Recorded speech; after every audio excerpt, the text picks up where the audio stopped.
பணப்பிரச்சனையிலிருந்தும், மனப்பிரச்சனையிலிருந்தும் வெளில வந்துருவீங்க கடகராசிக்காரங்க. அதுவே உங்களுக்கு ஒரு ஹோப்ப குடுக்கும்.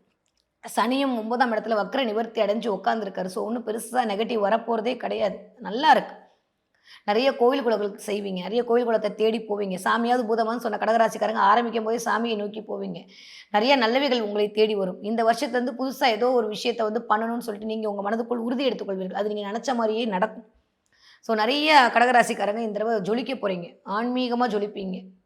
ரொம்ப ஒரு மாரி உங்கள க்ரூம் பண்ணிக்கணும்னு தோணும்.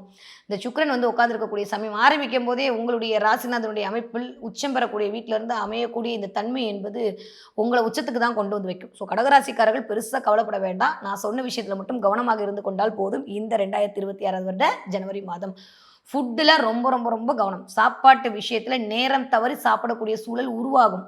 மருந்து, மாத்திரைய ஒழுங்கா போட்டுக்கங்க. கொஞ்சம் சுகர் ஏறலாம். பேசிக்காவே நீங்க சுகர் பார்ட்டி தான்.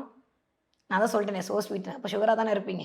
இருந்தாலும் கொஞ்சம் சுகர் மாத்திரைய கவனமா போடணும். ஏன்னா, பரம்பரை வியாதி என்று சொல்லக்கூடிய இந்த இது இந்த இந்த இடத்துல செவ்வாய் போய் 10ஆம் இடத்துல வேற காலபுருஷனுக்கு உட்கார்ந்திருக்கிறாரு.